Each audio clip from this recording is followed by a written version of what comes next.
Hear me. I know you're gonna dig this. They'll go to second for one, and now they got the man trapped at third and tagging out. And 2nd and 2, handoff goes to McCaffrey up the middle, finds a little room, lots of room, and he's off to the races. Welcome to the In the Zone Sports Talk Radio Network. You're listening to the Just Us Sports Talk Show with your host, Kate Diggs from Harrisburg, Pennsylvania, the small city with the large heart, and co-host Dana the Hater Clark from St. Petersburg, Florida.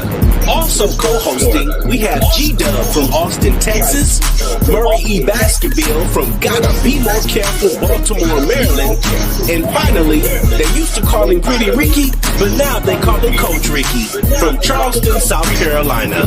These are your hosts, bringing you the ultimate in sports news for the ultimate sports fan. Sit back and prepare to get into another episode of the Just Us Sports Talk Show. Hear me. Hear me.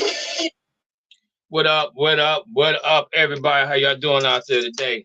Hope everybody had a great and a happy Merry Christmas. I wasn't ready today. Sorry. Starting 2 hours early, but it is what it is. Because I'm off on vacation. So I figured to do the show a little early today. So my friends and my co-hosts and everybody can go back and spend their time with the rest of the family. Again, I hope everybody had a great Thanksgiving. Great Christmas. And hopefully you have a great New Year's as well. We got my man Mo here with us, and we got Dana. You here, Dana? Yes, sir. We got Dana here today, even though How about them Dolphins? How about them Dolphins? How about them Lakers? How about them Lakers? Hey,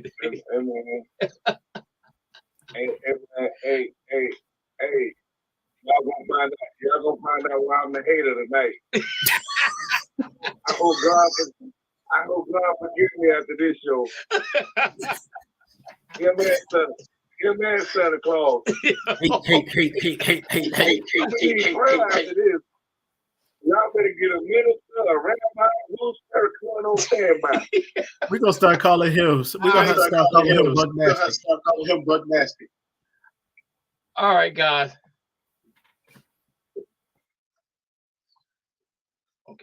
All right, I was supposed to have a friend of mine come on today. He just hit me up and said, "Yo, I got a cold. My voice is shot. I apologize. I'll catch you next show." All right, no problem, Mr. Johnson. Me and him played basketball together in high school, so we good. So let's get right into this thing right now. How in the HELL sticks do you fire your coach, even though he's 4-11? We all know that Nathaniel Hackett ain't the reason why that team's losing. You know who want to blame? Did we just talk about this on Friday about Russell Wilson being 5'11" and wants to be a pocket passing quarterback, and he just threw 3 interceptions against the Rams over the weekend. But you fired a coach who's never been an offensive coordinator, never been a head coach before. It wasn't offensive coordinator, but that wasn't calling the calls. You hire him as your coach, all right? Then you go out and you get Russell Wilson. You pay him all this money because all these different fans, and I wish my cousin was here, all these different fans said the only thing we needed was a quarterback. And we're going to ride that thing out. The situation with Aaron Rodgers fell through. So they go to asking about Russell Wilson. On paper, it looked wonderful. It looked great. It looked good. It was like yo, I'm telling you, on paper, it looked good. I'm like, I said something to my cousin. I said, yo, you know what? You may be onto something. I said, you might be onto something right now. Because I went back and looked at the offense with Jerry Jeudy and the other wide receiver, and they had something. The defense was already there. They had a good defense. They just needed that quarterback. But you fire him. They lost 51-14. How do you motivate a defense? Okay. And your quarterback throws 3 interceptions or 4. I don't know how many he threw yesterday. He threw a bunch of them.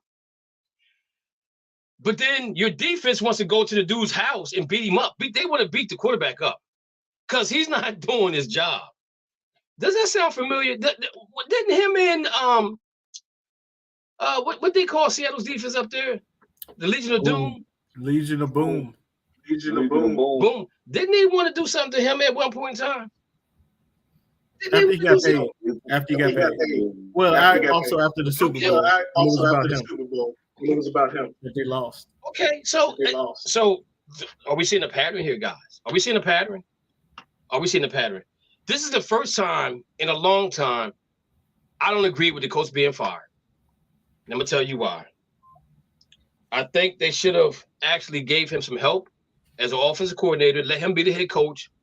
You know, we're gonna bring in the offensive coordinator to help you to get better at what you're doing. Because if I'm not mistaken, somebody did that early this year. They brought in was it Denver? I think Denver did bring in somebody late in the season to help him as an offensive coordinator. It was too late. But how do you not see this as a disaster waiting to happen at the beginning? It didn't make any sense at all. For Denver to do what they did. Now they stuck with this guy. He's 5'11". His offensive line stands 6'3", 6'4", 6'4", 6'5", and 6'6", I think. So if you're going to be a pocket passing quarterback, how are you going to throw the ball if you can't see over the line? All right, you know what I'm saying? So I'm mad at Denver because we just talked about this last week about how much money they're spending, how much the NFL, the owners are spending on paying coaches to sit at home and chill. NFL just sent them a letter, and you go out and do this. I understand. I don't even understand your reasoning behind this because 51-14, and you get 3 turnovers, and your defense goes back out in the field. Hey, listen to this. The Rams did not punt at all yesterday. They didn't punt the ball at one time. Now just think about that. They scored 51 points on that defense, which is a good defense. They got tired. It was not motivated, and this might have been the reason why he got fired. But how do you motivate a team that don't like the quarterback that you have because he can't get the job done? You know what I'm saying? And on top of that, I just want to hear his comment. I want to see if he takes any blame for this because the blame just doesn't lie with the head coach. It lies with the quarterback. It lies with the defensive coordinator. It lies with all of those guys. But what was Denver thinking about bringing Hackett in, who's never been offensive coordinator that called plays? You telling me that my man from Miami that's with the Pittsburgh Steelers, he interviewed better than him? Come on, talk to me now. I'm preaching now. Hey, somebody out there listening to me. Listen to me. Is somebody out there listening to me? Because I'm gonna tell you right now, my man would have did a way better job than this. And I'm not mad at Hackett. Hopefully he gets some experience behind this right here, and maybe somewhere down the line he maybe become another head coach again.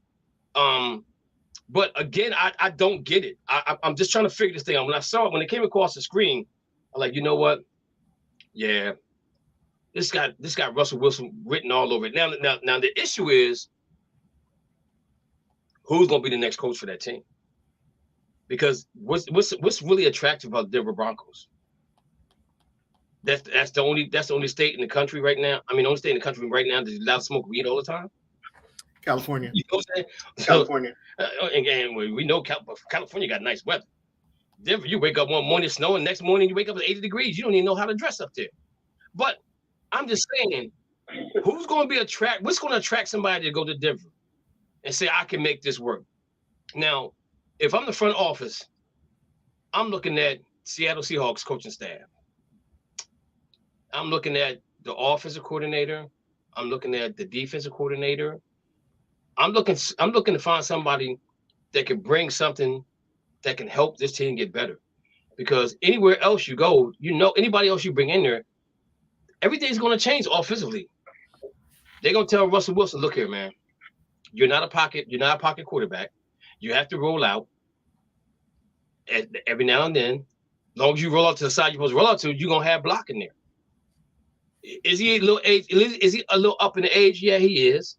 He's got 1 Super Bowl. Should have 2. He blew that. He didn't have the gonads to tell Pete Carroll, I'm giving a man the football, the running back.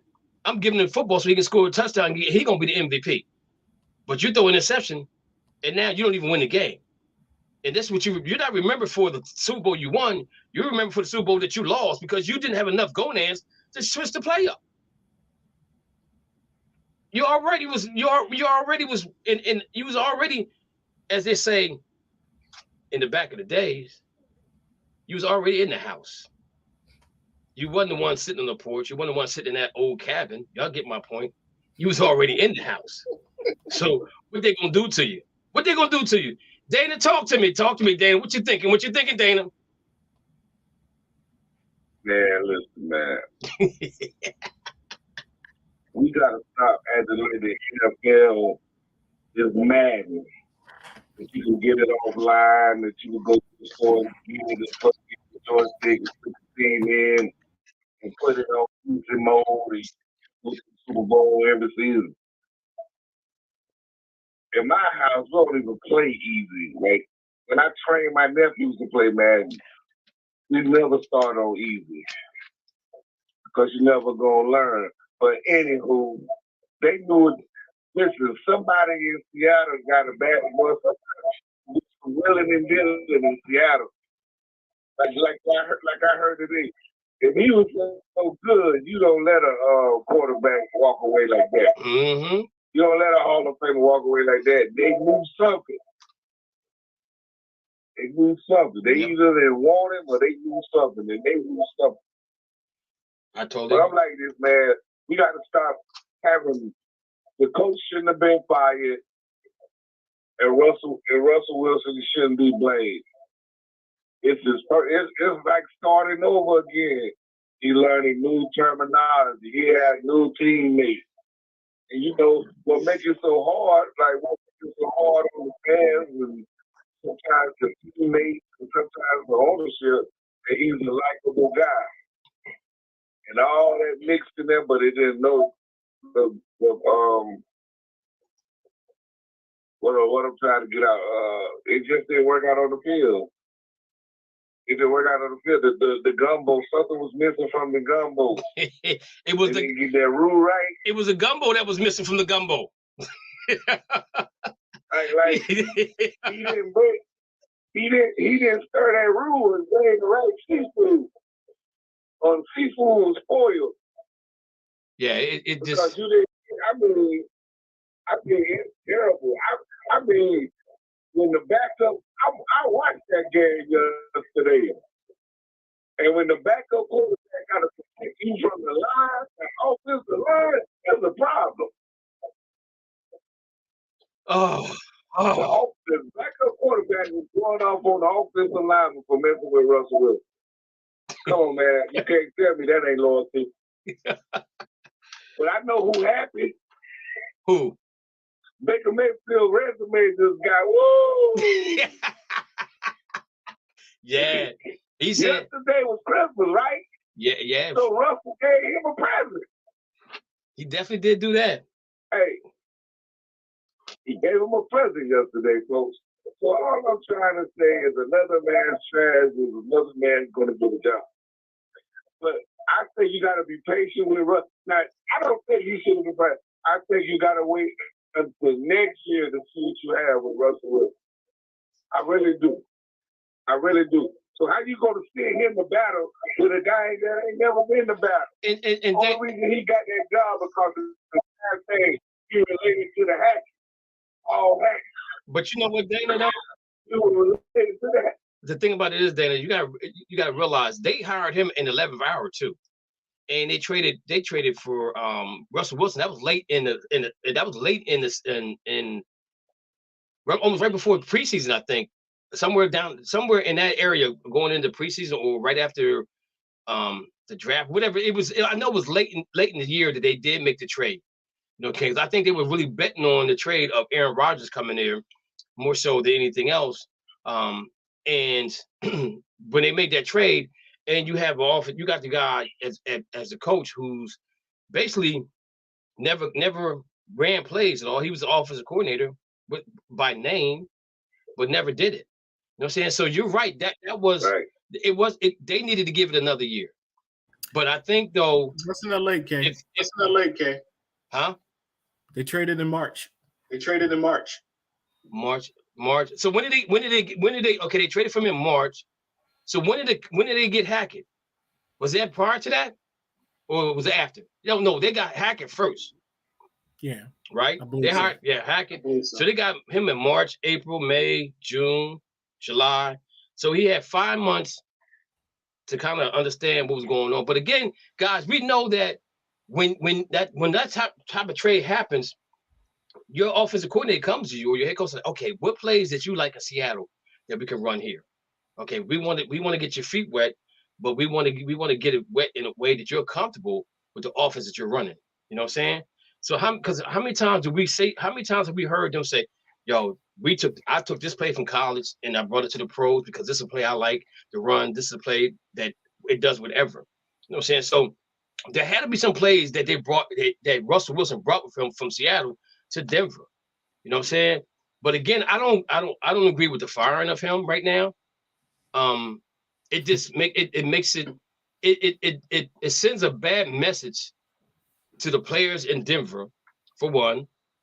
And I'm telling you right now, Denver's not gonna be the free agent spot for people to go to, because right now there's some issues going on. The defense wants to go beat my man up. They wanted to egg his house, throw toilet paper on his tree, everything. They wanted this.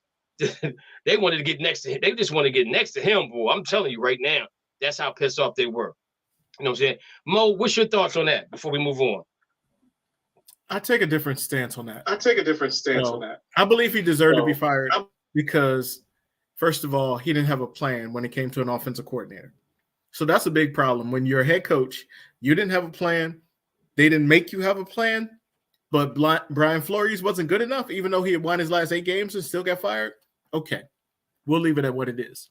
I take a different approach, though, when it comes to Russell, because I look at all the people that got hurt. Tim Patrick, even though he's the 3rd or the 4th wide receiver, he's a big wide receiver.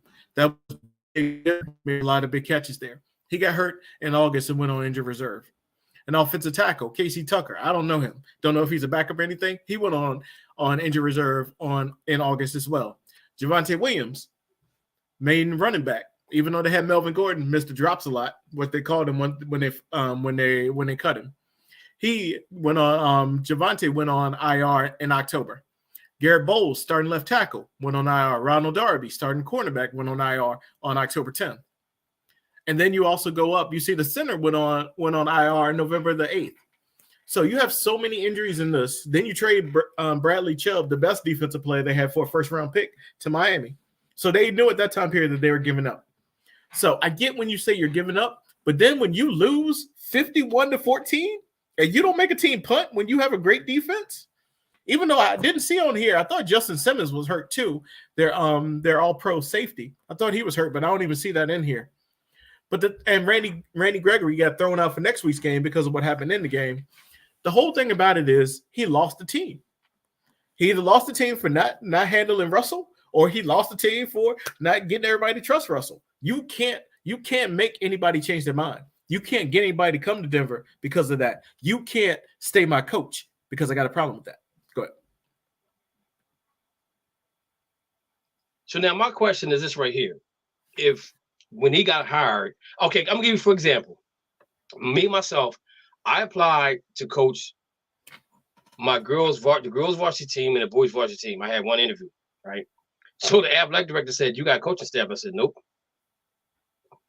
I said, "No, I don't have a coaching staff," because my purpose of going there was to talk about something else. I just wanted to hear what I had to say. I wanted to hear what the community had to say about what the community is looking for going forward when it comes to the girls' basketball team and the boys' basketball team. So I didn't have a plan. I had no coaching staff or anything. So I knew I wasn't coming back, but I got what I had to say. So my thing is right here. If he didn't have a plan, then they set him up for failure, because how are you going to sit and tell me that he was the best candidate to become the head coach of the Denver Broncos and he didn't have a plan? He's never called plays, but he had the title of offensive coordinator.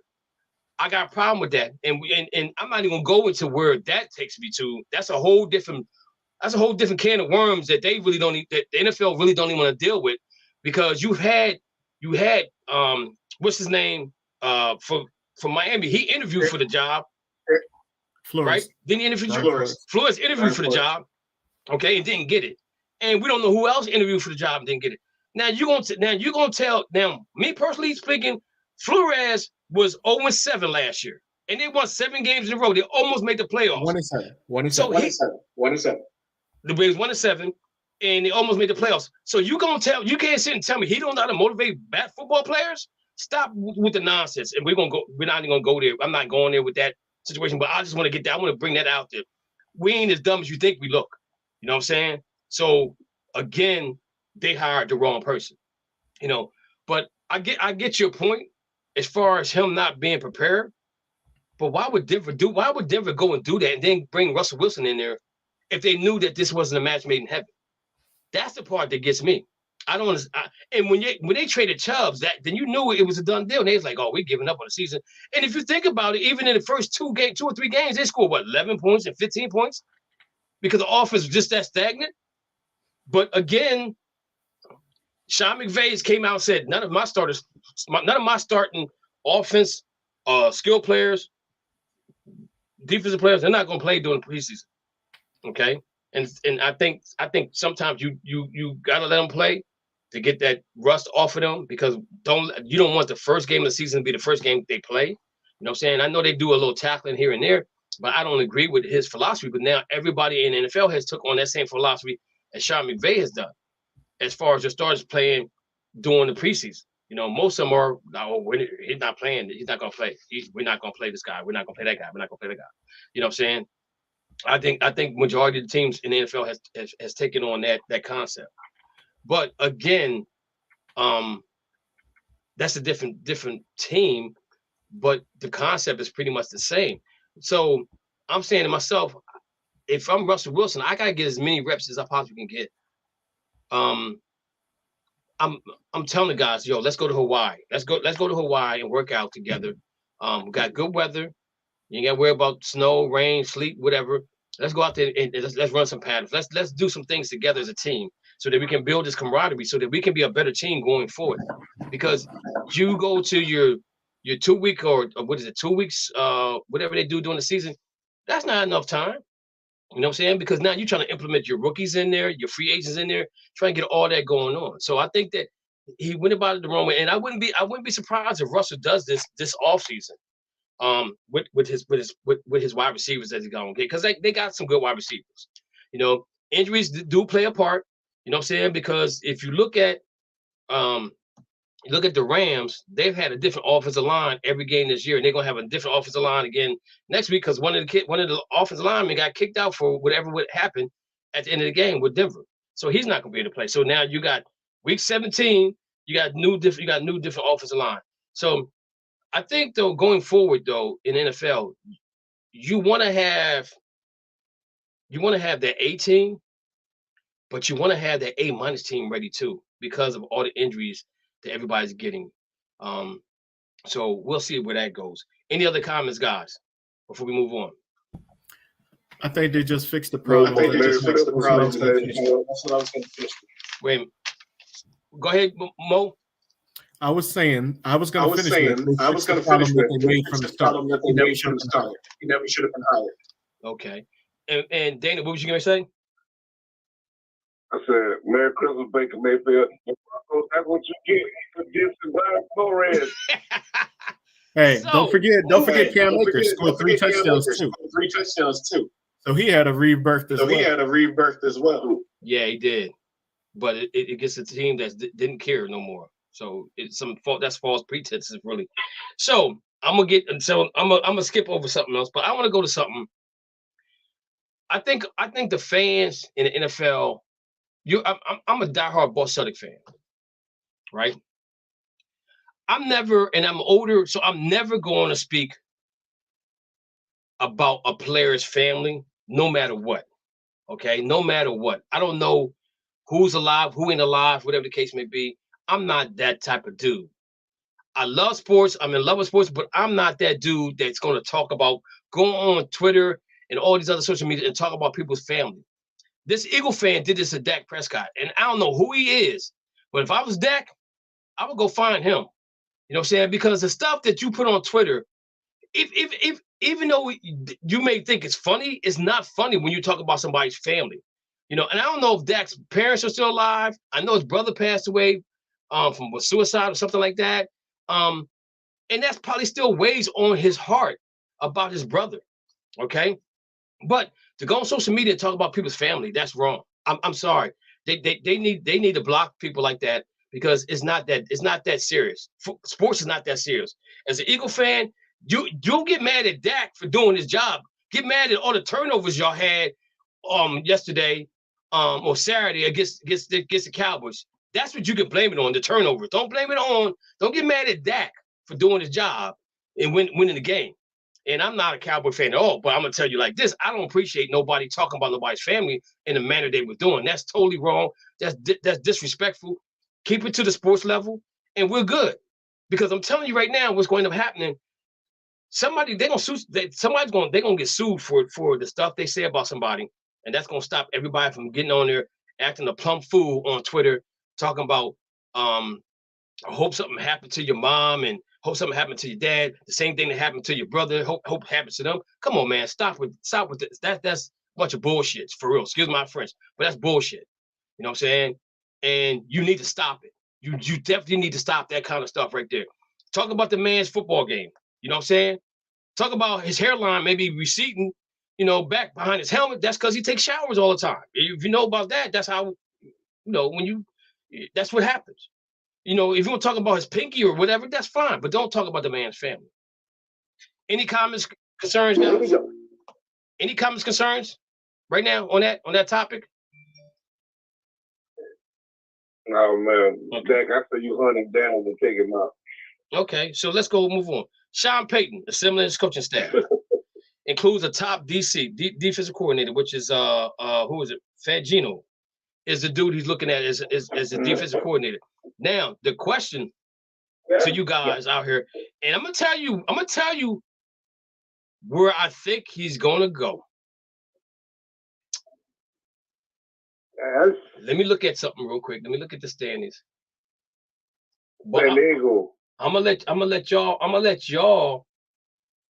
y'all say y'all's first, and then I'm gonna say my last. So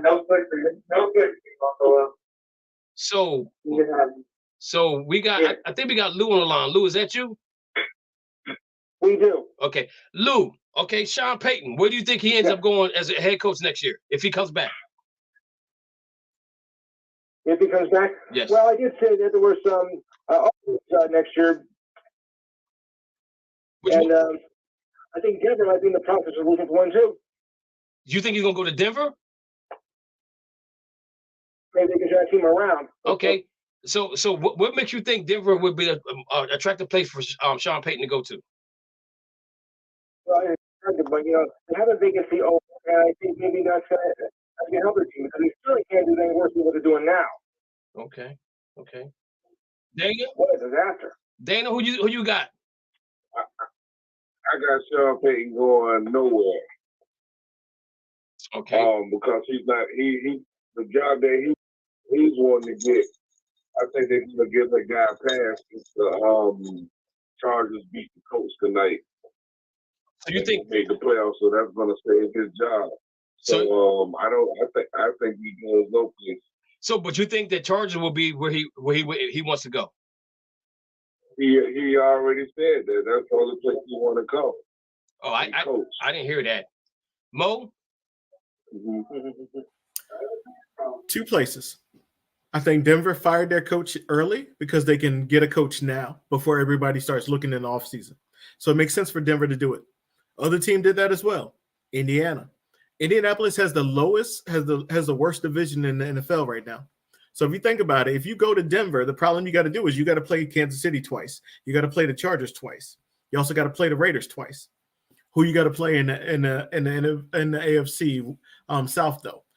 Nobody's afraid of Tennessee now, especially now that that whatchamacallit can't stay healthy. And looking at Malik Willis, he ain't ready. I was wrong. I was on the Willis bandwagon. I wanted him over Pickett, so I said it on live TV. I say it. Happy with Pickett. Glad we got Pickett. You're not. I mean, I'm scared of Jacksonville because I like Jacksonville. I think the Jags are on the way up, and I think they're going to win the division. Like I told y'all 6 weeks ago. We ain't going to talk about that, though. I know you don't want to talk about the Rucker. Nah, we ain't going to talk about the Rucker. Anyway, but then who else is in the division? The Texans, the worst team in the NFL. And they ain't even got nobody want to come to them. You know why? Because their owner sucks. And they got a quarterback that they call neck. That's all they talk about when they talk about Love. It's his neck, how long his neck is. They call the what's your call? They probably call him a neck too, the owner, but I ain't gonna say what color that is. But at the same time, those are the two opportunities. I don't think he's gonna go to Houston because Houston might be open as well. But I think Lovey's just gonna stay there because nobody wants that job. So I think Indianapolis or Denver. Both of those make sense. Okay, so I'm gonna tell you where he's gonna go if this coach gets fired. Tennessee Titans. He already got the running back. He got a young quarterback in Willis, right? And even if he's not sold on Willis, he can always go out there and get somebody else. I don't know what the issue is with Tennessee. They're starting to remind me of the Chargers. One minute they hot, 1 minute they cold, 1 minute they winning, 1 minute they losing. You got one of the best running backs in the league, right? Sean Payton goes there as a coach. Free agents are going to swarm there where he's at because they know how good a coach he is. Okay, we know that he's a quarterback whisperer. Can he get Tannehill to be better? I don't know. But don't listen to this. Listen to one more thing. So, like Dana just said, Baker Mayfield's out there. He's out there showing people that he can still play in the NFL. Sean Payton liked Baker Mayfield. So that's what I'm saying. That Tennessee could be. I'm saying that if Tennessee. I'm gonna say this. I think if Tennessee don't make the playoffs, I think he gets fired. If they make the playoffs and lose badly, I think he still gets fired. The only way I think he keeps his job is a close game and it's a bad call or something that says, well, you know what, we're gonna keep you around for another year because we think we see what you're doing. We see we're trying to build things. We don't want to disrupt what we got going on right now. But I think Tennessee that'd be a perfect place for Sean Payton because he gets his choice of quarterbacks he wants. Right, and he goes and tell Ryan Tannehill he's a little long in the tooth as well, right? And you got a good running back, and you got draft picks because you got a couple of draft picks because you traded Brown to the Eagles, so Titans got 2 first-round draft picks if I'm not mistaken, because Eagles gave one of them up to get Brown, right? Can anybody believe in what I'm saying? Nope. They ain't firing Vrabel. Why not? They love Vrabel. But they can't get it done though. They was the number 1 seed last year, and look what happened to them. They were the number 1 seed last year. They were the number 1 seed last year. Yep. And Jacksonville is they're still tied. They're not the Houston Texans. They're not the Houston Texans. Give a good coach still one more year. I don't disagree with that, but Vrabel's been there long enough that they shouldn't be 7-8. There's no reason why they should be 7-8. Tomlin is 7-8 too. 7-8 too. He's 7-8, but he got a rookie quarterback though. He didn't start out with the quarterback at the beginning of the season. His quarterback has been hurt most of the year. But we knew going in that Pittsburgh was gonna have issues offensively with the quarterback. Figuring out which one they wanted to start. Still better than the Browns. Yeah, they are right now, but we still beat y'all, and we got one more game left. So 9-9. I mean, well. 9-8, baby. We go 9-8. 9-8, baby. We go 9-8. Still no chance. Got a chance. Whatever. So anyway, I think Tennessee will be the perfect place for him to go. The only other job I could see him maybe getting, and I'm gonna say this, Kevin Stefanski did a poor job this year. he's done a poor job. In about there's 3 games that he just blew it for the Browns, and even this game Saturday that they played, he didn't throw the interception, but the 4th down plays, you go 4th and 1, you got the best quarterback in the league that goes 4th and 1, and you don't put him in the game, and then you run this thing with Kareem Hunt, and he gets hit in the backfield. I'm like, be creative about what you're going to do, and he's not being creative. You know what I'm saying? They got one of the best offensive lines in the league. So I wouldn't be. They said he's safe, but I don't know. I just don't know. I really don't know. So that's the only other place that I can see him going, because you got Deshaun Watson there. Go ahead, Mo. There's one other coach that could get fired. He just won a big game last week. But he ain't getting over the hump. He got a Super Bowl. He got fired from one job. At the end of the season, we don't want to play a game. Why am I McCarthy? Because we know you ain't winning one. We know you ain't winning one. Sorry, G-Dub. Y'all ain't winning no playoff game. We know the Browns ain't gonna win one either. Steelers might not win one either, because we might not make the playoffs. Y'all in the playoffs and still know you ain't gonna win. They gonna lose to Tampa Bay in Tampa Bay. Put that on the board. The Dallas Cowboys lose to Tampa Bay in Tampa Bay first week of the playoffs. I'm gonna put it down when I get to it. All right. Any other thoughts on Sean Payton going somewhere else, guys? Anywhere else? Okay. No, I think that's it. So Aaron Rodgers is happy now. He has a wide receiver. They won this weekend. They came back twice? I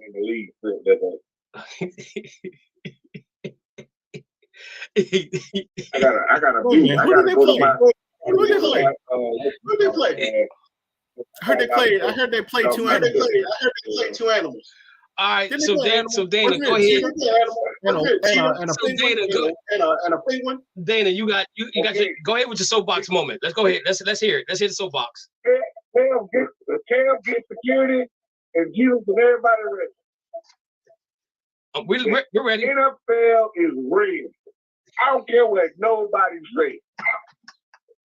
Listen, he had the same movie with the Dallas game. Okay, Dallas had their backup. Philly beat the backup. Eagles had their backup. Dallas beat the backup. Get out of here with that bull crap. Oh, my condolences to Franco Harris and his family. But they win. Now they talking about getting in the playoffs. Oh, their game was split to Sunday night. Ooh, Raiders. Because the Rams suck. Taking all these drugs. And again, talking about relax. We're going to be okay. Now they're talking about, Aaron Rodgers. Now they have two games against 2 dome teams. Wink, wink. Aaron Rodgers going to the playoffs. This is, oh God, now this is right here. Oh God, this is right here. If you don't tell me it's rigged, the Patriots looked all year. Now they talking about stuff. If they beat the Dolphins, the better ones, but Miami always holding the Dolphins for people. Miami got to learn how to close the door, put the foot on their neck and lock it. But now the Patriots playing for playoff right. Oh God, and I just heard some bad news. They talking about Tua and concussion protocol. Come on, man. Who's doing this, man? Who's doing this? The NFL is rigged. I don't care what nobody say. I've heard that before. Hey Dana. I swear the NFL is rigged. Dana, how many interceptions did Tua throw yesterday? This man ain't got nothing to do with nothing. You listen to the analysts. The whole game they focus on Aaron Rodgers. They didn't start talking about Tua until he threw them interceptions. When Miami was winning, the commentators got quiet. They ain't know what to say. They ain't there playing Madden and stuff. This is the time that Aaron Rodgers is right. He can make a big play. I'm like, come on, man. Get out of here with that, dude. The NFL hates the Dolphins. They love the Cowboys, but they hate the Dolphins. Dana, why they hate the Dolphins? Y'all haven't been relevant for a minute. I don't know, man. It's the best vacation place in the world. Oh, Lord have mercy. But the owner didn't help trying to buy everybody. The owner didn't help. I don't care what nobody say. The top teams is the Cowboys, the Patriots, the Packers, the Raiders. Oh my God, they slurp and burp these teams. I hate them. I hate them. I hate them all. I hate them both teams with a passion. I hate them. So Dana, my question to you though is I can see if Tua was getting hit when he threw the interceptions, but he wasn't. He was in the pocket. He threw to the Packers twice, and they got green and orange on. Y'all got turquoise and turquoise and what other color y'all got? Turquoise and whatever it is. White, orange, and white. Yeah. So I don't understand. I mean, I told him to wear the white shirt. The two interceptions he threw right to the player. I'm like, what is he doing? Oh man! I said I can't wait to Monday. Man. I can't wait to Monday to talk to Dana about this. See what Dana was going. Excuse was going to be. But I didn't know you were going to say that the NFL was rigged. I didn't know you were going to say that part. Yeah, the NFL rigged. I might be retiring from it. No, it's okay. Take this out. And there's another thing. I don't care what nobody say. First of the year, Buffalo got to play in the sun. What Miami gonna do? Hey God, can you turn the sun down a little bit? Can you turn down the sun a little bit? Please turn down the sun. Hey, can you turn it down about 50 degrees? Like Miami can control the sun. Now, Paul Tiger, we gonna get you. Let the Dolphins play at 8 o'clock, knowing there's a snowstorm coming. If the elements don't get you, Miami, we gonna get you. Oh, we gonna get you. Oh, so y'all go up to Buffalo this weekend, huh? Oh boy, we go to New England this weekend. Oh, y'all go to New England. And they're trying to resurrect Tom Brady. Oh. And they're trying to resurrect Tom Brady. Oh, okay. So get him, Giselle. Okay. All right. Then they had his moment. Listen, man, I'm cheering for all the underdog teams. I don't care. I didn't pick my team to go to the Super Bowl anyway. No, I picked the Buffalo Bills to go to the Super Bowl. You said Buffalo will play Dallas. Yeah. I think that's what you said. I picked Buffalo and Dallas in the Super Bowl. But I'm just ranting. But the NFL is set up. Okay, Jay. Why Dave Snyder can't keep his team? Because he knows too much. Speaking of I can't wait to start my show. My show is gonna be on sports conspiracy. Thank you, Kel. You open the door to my show. I'm working on my show right now. And God bless him, Franco Harris did not catch that ball. That ball hit the ground. I'm sorry. Yes. All right. I'm sorry. So we're moving on. We're moving on. Cut him off. So now all the executives out there in NFL saying that Sean McVay is going to retire after this year. All right. And I'm gonna say this.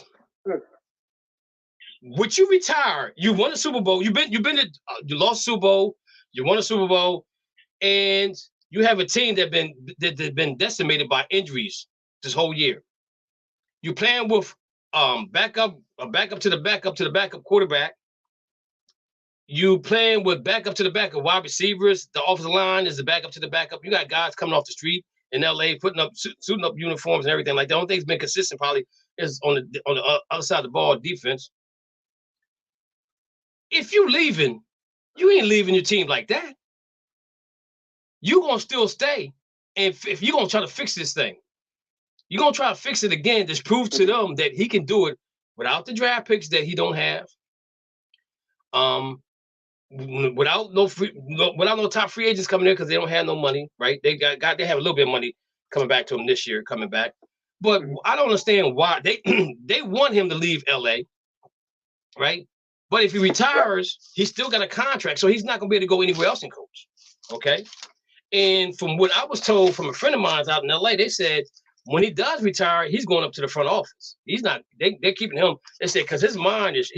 They say his mind is sharp as a tack. Anytime you ask him about a game that he coached 5 years from now, he can tell you exact play that he called at that time. That's a sharp mind. That's a really sharp mind. If you ever watch his interviews, they'll ask a question. He goes into the whole thing. He can. It's like a photogenic memory that he knows everything that's going on before he even goes on. Mm-hmm. Okay. So my thing with him is, I mean, you're not going to let that guy walk away from it. You know what I'm saying? You're going to keep him around in order for him to help whoever is going to be next up as far as coach is concerned.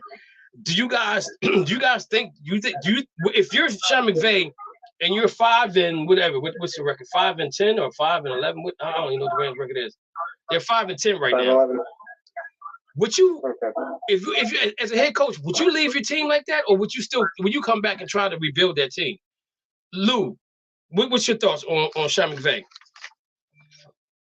I don't think I would like leaving a mess like this. I think you come back and try to rebuild them, see what you can, make it better for them. I want to leave them flat. Not all. Okay. I think we got somebody from 708 era. I think that might be Razoo. Razoo, is that you? Yeah, this is me. Okay. So the question was asked about Sean McVay. That a lot of executives think that he's leaving the Rams. If you're him, would you leave the Rams the way they are right now? Let's just say they don't win another game. Do you come back and try to rekindle what you started, or do you rebuild? What you do? So that's the same thing that happened with the Philadelphia Eagles when Doug Peterson left the Eagles to go with the Jacksonville Jaguars. If Sean McVay leaves the Los Angeles Rams, that would be a big mistake.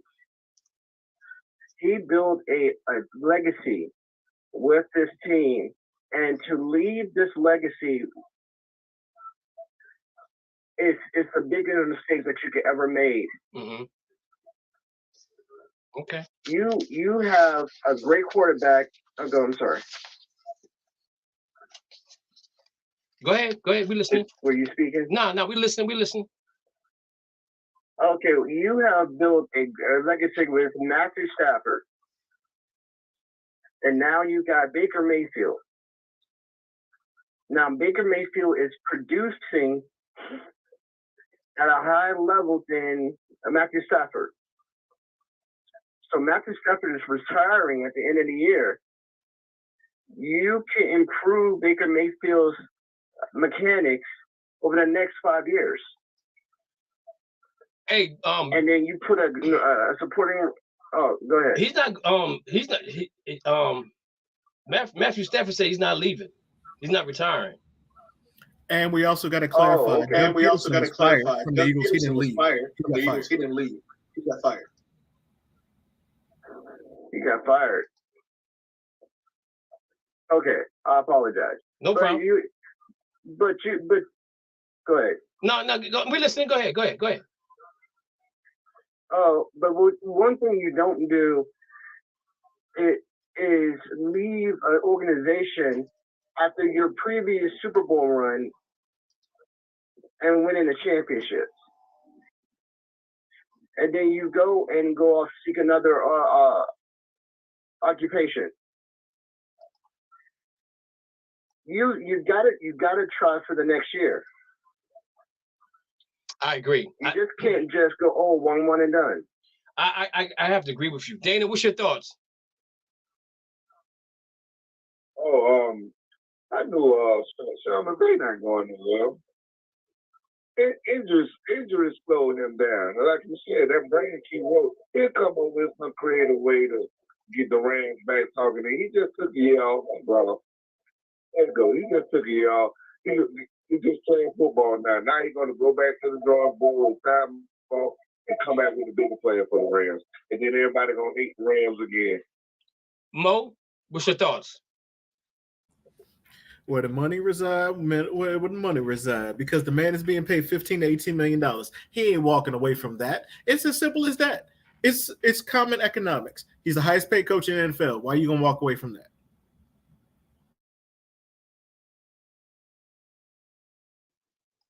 All right, so let's move on. So we got a Browns and Rams fan, we got a Steelers fan, we got a Dolphin fan, we got a Redskins fan, and we got a Jets and Dolphins fan.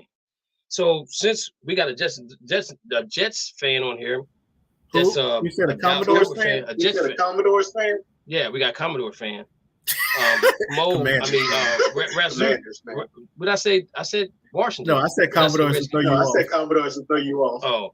Oh, but Zach Wilson's mom said that the fans are toxic, and I gotta say this to his mom.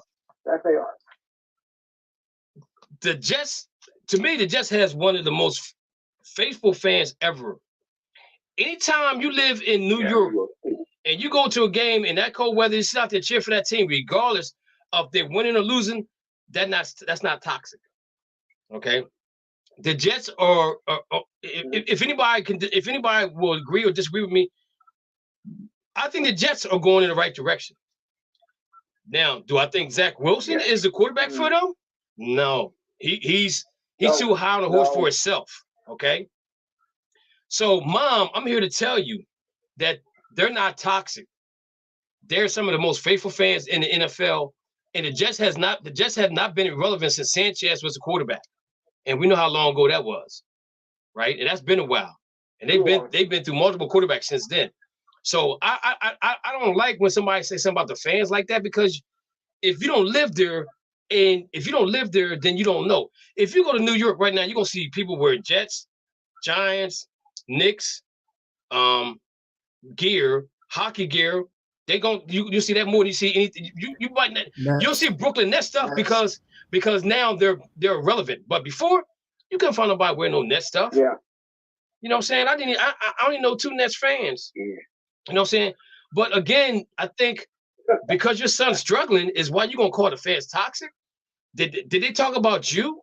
No, they didn't talk about you. They're talking about your son's game. Your son's game is not where it needs to be. You know what I'm saying? So, and even with the Jets, Baker Mayfield might end up being the Jets quarterback, because they're gonna need one. I don't think Zach stays. I don't think they go after. I don't think Zach is the future for them guys. Anybody disagree on that right there? I agree. Go ahead, Rasul. Go ahead. I think Zach Wilson it could. I mean, he's done great things for his organization. His mechanics is better. He was better than the previous quarterback. I think this could be, if he's coached and brought to a level what they need to be, yeah, he could be the quarterback for the Jets. I think they're going in another direction, but I don't think they should go away from him. I think he should be the number 2, and they need to go and draft number 1. I think that he's burned his bridges there by his attitude, how he feels like he doesn't want to take responsibility for losses and stuff like that. That holds some water when you're looking at your teammates, and you can't go to the mic and say, "Yeah, it was my fault today. I didn't play like I was supposed to play. I'm gonna take this one on the chest." He doesn't do that, so he's not going to have the backing of the team. Okay, and if you don't have the backing of the team, the organization will be like, "Yo, we got to get rid of him. We got to find somebody else that can do this job." You know who did that? Because he's not that guy. Did that? And I hate to bring this person up, but Manziel did that too. Oh, definitely. I couldn't stand Manziel. He should have been a Dallas Cowboy. That's where he needed to go. Lou, right. What's your thoughts on the situation with the Jets and the quarterback? Well, at first maybe Zach was going to be a guy. They drafted well. He was well in college, but when he got here, he became so inconsistent, and now he's just being bombarded with injuries. he's not your guy. I think if White can step up his game, I think we're gonna have to go with White as our quarterback. He might be part of our future. Mayfield, I don't know, thinking about that. Okay, Dana. No, he's not. You know, he's a good too. Right. Okay, Dana, your thoughts? Well, as a Dolphin fan, I think keep Zach playing. Keep playing, Zach. We need that playoff spot, Zach. But no, man. Yeah, when you stand in front of the podium and won't blame yourself, when you out there playing, like, oh man, but I'm like this, man. You just throwing the baby guy with the bathwater. Like, what is this, his first year? No, this is second year. This is second year? Yeah. Really? Yeah. I mean, he's a new coach, right? Yeah, but the coach is a defensive coordinator. So that's what I'm saying. Like, you got to get a quarterback whisperer in there. Look how Trevor Lawrence turning it around. But got a quarterback whisperer. But Dana, this is the problem though, is he doesn't take responsibility for his actions on the field. And now that he's done that, nobody wants to be around him. Right. You know what I'm saying? So that's why his mom said that Jets fans are toxic. No, they know football. You know what I'm saying? You can't pour the wool over their eyes because they know good football when they see it. They know if he's out there playing with passion or not. They know if he's out there half-ass doing what he's doing on the football field. They know that. Fans see that. They know that. So the thing about it is when you disrespect your players and don't want to take responsibility for a loss and you throw an interception, yo, your time there is going to be limited. Your time's going to be limited. Listen, man. Yeah. How old is he's probably like 21 years old. It's like I hate these old guys that beat up on these young guys. Like, you didn't do nothing crazy when you was 21. I know you played football at 21, but you got to reel them in. Dana, they don't got time to reel these guys in. Get somebody that can talk to them. Dana, they ain't got no. Look. What was the guy in Kansas City? What was the running back in Kansas City? And he didn't like the coach. He said, I don't like this coach because he can't identify with me. Once you get a coach that can identify with you, like this dude defense, he don't know. He can just see what the quarterback's doing, but he don't understand. Like I'm saying, you don't know what I'm going through. Right. Give me a guy that can come in and talk to me what I'm going through, and then give me a play focus on football. Dana. Like we just told these guys, like I said, everybody got the mad mentality. Dana, let me say, we can just put the cartridge in, put it on, and play. Dana, let me explain this to you. Why do you think they pay these guys all this money? So anything they have outside of football is taken care of, right? I mean, one thing they can't take care of death. But when you get paid all this money, you ain't got to worry about no bills because your bills getting paid. You ain't got to worry about if your mom and dad's been taken care of because you taking care of them. So no, it's not. It's not. Money's not everything.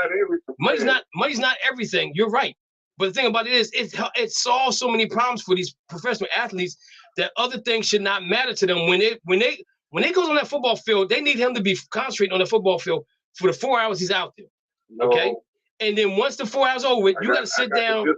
Wait a minute. Hear me out. You got to sit down and you got to go to the media and explain to the media why what happened, and accept the responsibility of losing. Don't blame it on somebody else because you threw an interception.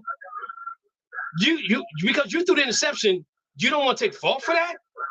This is what the problem. This is the problem that they have with him. Yeah. This is what happened to Cam Newton. After he lost the Super Bowl, you think he got a messed up attitude. After he have a bad game, you want to stick a mic in his face. Let the man come. You don't know what he's going through in his personal life. Dana, stop. Look, hold, Dana. First of all, he went to the Super Bowl. He got MVP. He didn't perform well. Bottom line, he didn't perform well in the Super Bowl. So the problem is he was the whole year he was on a high horse, and so when Denver knocked him off his horse, he had nothing else to say. So he had to accept the responsibility. He had to accept the responsibility of losing that football game. He didn't play well, Dana. He didn't play well. You know what I'm saying? So I get. He was going through something. Dana, you know what he's going through? Getting hit. But the thing about it is, again, Dana, again, they paid. They that's why they paid them all this money. So those outside issues don't become an issue on the football field. And when they become an issue on the football field, then money ain't gonna take away the outside issue. Then you did no. Not football related, but the dude on Ellen smiling every day. A couple weeks later, he committed suicide because we don't know what making money. We don't know what people going through. But again, you don't know what the dude going through. We young. Dana, you know what? You know what his problem is? His egos got hurt. His ego was hurt.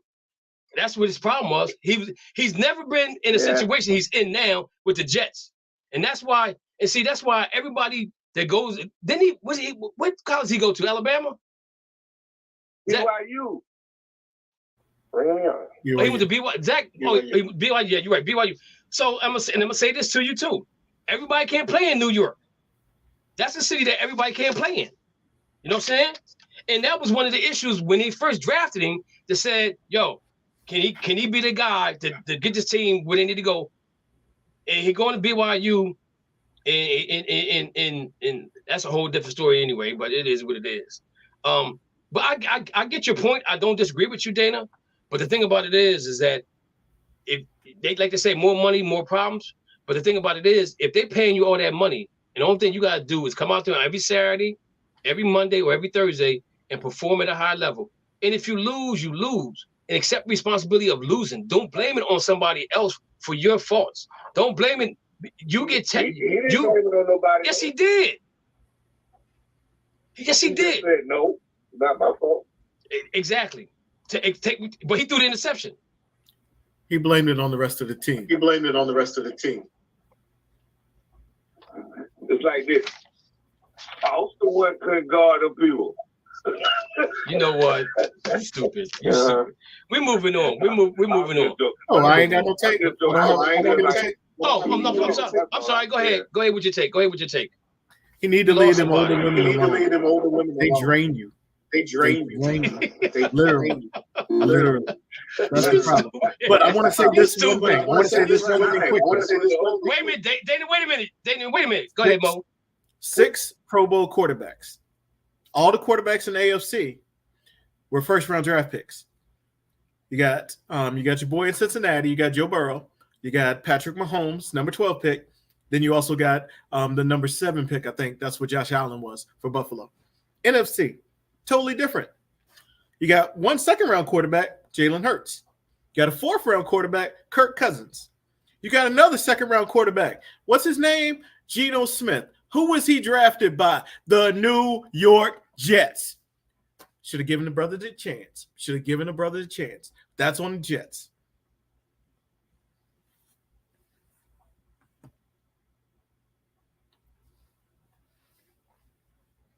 Go ahead, Razoo. If you look at it in a different perspective, Zach Wilson didn't take ownership, but he was so upset that he threw a pick. He was like, you know what? I'm not worried about it. I don't want to address it. It was a horrible game. I want to move on to the next team. But see, but the thing, it's not about taking ownership, but it's about moving on to the next game and next focal point. And there's nothing wrong with that. But when the media comes to ask you a question, they deserve the right for you to give them an answer. You know what I'm saying? Because you're angry. You're angry with yourself. Because you're in a situation that you're going to be scrutinized by the media, by the fans, by social media, by the way your actions on the field and off the field. And if you can't handle that, then don't play the sport. Mm-hmm. Well, he's in a whole media glass bubble in itself. This is the Jets. This is metal. This is the Jets facility.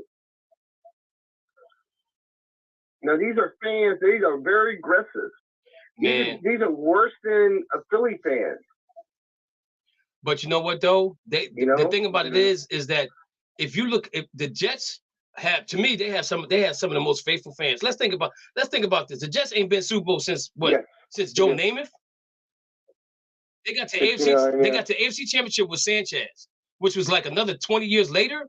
Right. And now they're going through the same scenario again with this quarterback. These fans are they're faithful and they're tired of Chad Pennington. And they're Nah, he was decent, but they ain't doing nothing with him. You got to say something else about this team. They were banging when Breece Hall was healthy. He was the offense. That's why Zach Wilson, nobody said anything. He was winning games because Breece Hall was going off. When Breece Hall got hurt, then Zach Wilson actually had to show up. And that's the problem. He's not ready to show up. And now they have a great team, except for running back and quarterback. Next year, they're going to have Breece Hall back. But at the same time, they don't want to have Zach Wilson. That's the problem with the team, is because the team is stacked. The defense is on point. The team is stacked. That's all they need is a quarterback. Yeah, I believe they're definitely going in the right direction. They're definitely going in the right direction. It's just that the Zach Wilson thing it's not fitting for them right now. But again, New York City is a hard city to play in. If you don't have tough skin, that's not the place to play. I'm telling you, that's not a place to play. All right, moving on, guys. I don't know if you guys seen the video of Willie McGinnis at the bar. If you looked at the video, you could see that him and this dude was having a conversation. The guy had his back turned to Willis McGinnis. And so he walks over to the guy and he bends down. He starts punching on the dude. So he started punching on the dude. Then the other dude started punching on the same dude. Then another dude come punching. Like there was 4 against 1, right? And seeing the video, there was some type of conversation that went on. I don't know what the conversation was, but I think Willie McGinnis is done with the NFL Network. And I want you guys to go look at the video because it's crazy how they beat up on this man like this. And I don't know what was said, but you could tell there was a conversation that was going on. And by the video, they got him for, I think they got him for some type of manslaughter or something. I don't know. Let me read this again.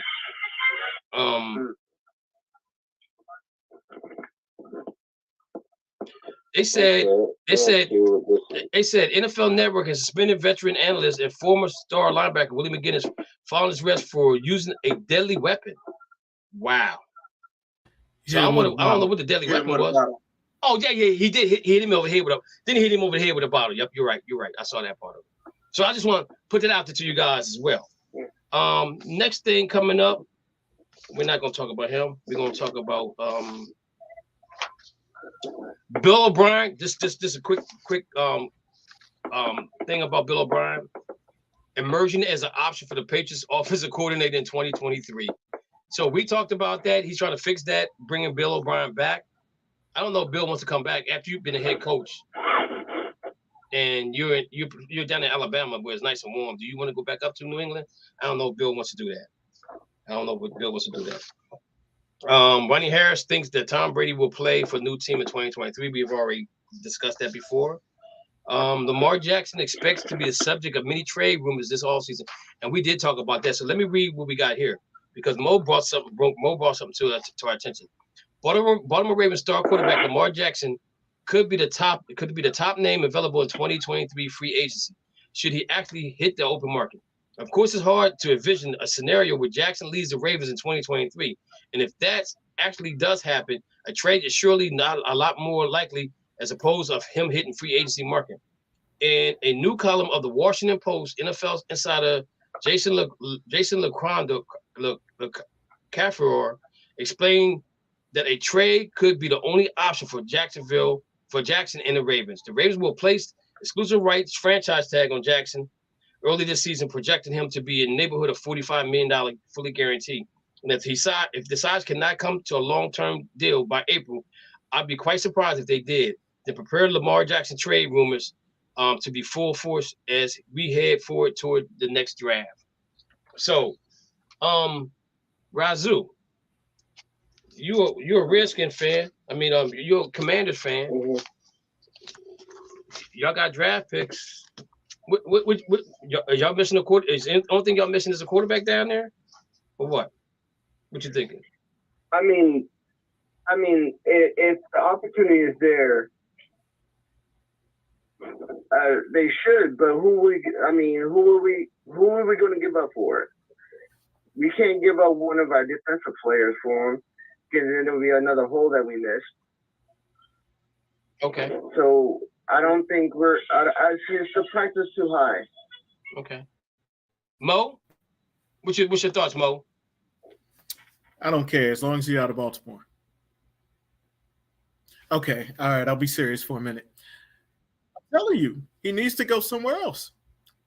He needs to go to, I was watching the video. He beat him with a bottle. He beat him up pretty bad. That was pretty bad. Lamar Jackson needs to go somewhere that's warm. He needs to go somewhere where he's going to be appreciated. He needs to go somewhere where people have already seen him. And unfortunately, I got to say, a team that you said before, Atlanta makes a lot of sense for both of them, because Atlanta can give up a lot of great picks. They could also give up a player, like they could give up, Baltimore loves tight ends. Put Mark Andrews on one side and put Kyle Pitts on the other. That might actually be pretty nasty. But at the same time, the thing about it is, I don't know if Baltimore's going to trade him, because all they're going to do is franchise him and then just make him play and then franchise him again. But at the same time, I don't see him wanting to be there because they don't show him appreciation. And especially now that they keep losing when he ain't playing, his number is going up. So, and I love it, even though he beat us. I'm still mad. I'm still bad about Tyler Huntley. Don't believe we lost that game.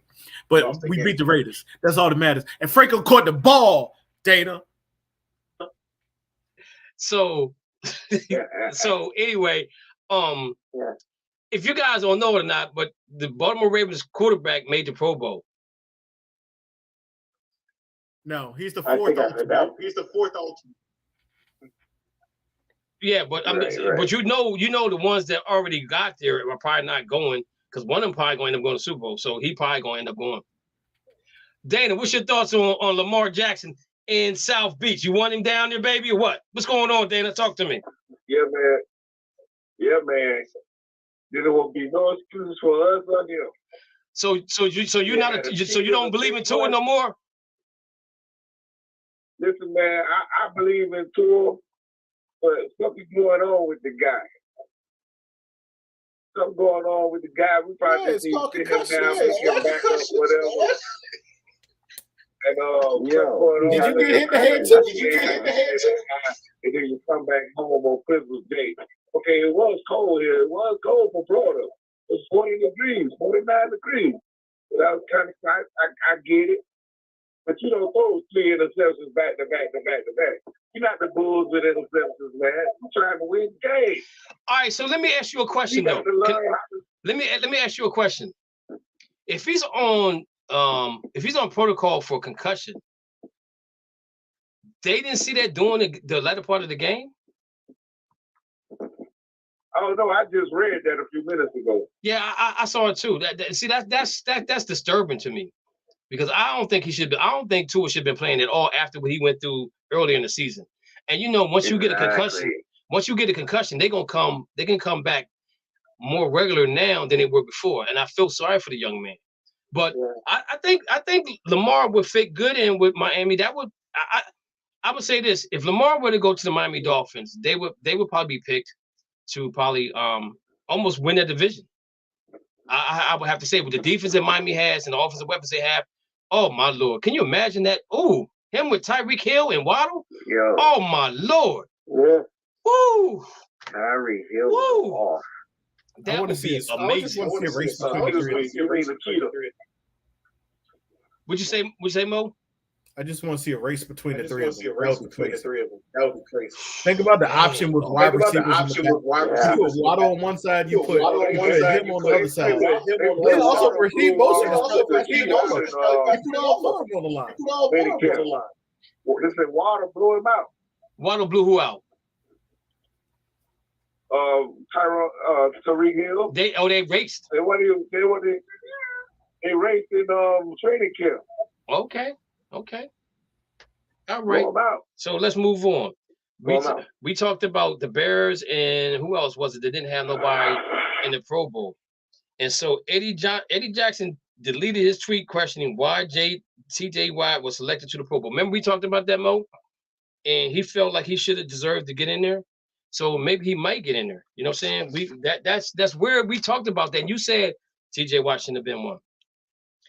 So today's Monday, tomorrow's Tuesday. The big news come out tomorrow. It's supposed to be the NFL may be moving to YouTube television, and they're looking to generate $3 billion revenue moving from DirecTV to YouTube television. If you don't have it, you might as well go ahead and get it because that's where all football is going to be on. Only games you're going to probably see will be ABC, CBS, and Monday night and Thursday night. Anything else other than that, you out of luck. So you're going to have to spend a little dollars on that. So just giving you guys a heads up on that one. Get yourself together. Yo, the reports that the Washington Commanders are for sale, right? They saying that it's $7 billion to buy that team. Right.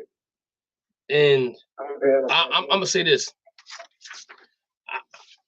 You do wrong and you get paid. They need to make him give that money back. And $7 billion is $7 billion is an underpayment because they're gonna make probably $500 million every year. And then they're gonna get a new whoever the owner is. They say they got like 7-8 bids for the team right now. They're not saying who it is though. Yeah. Is that correct, Rasul? That is correct. Okay. And then on top of that, they're going to get a new stadium. So the revenue is going to be crazy for that. Whoever gets that team, it's going to be. And then I know they wanted my man from Amazon. Is it Amazon?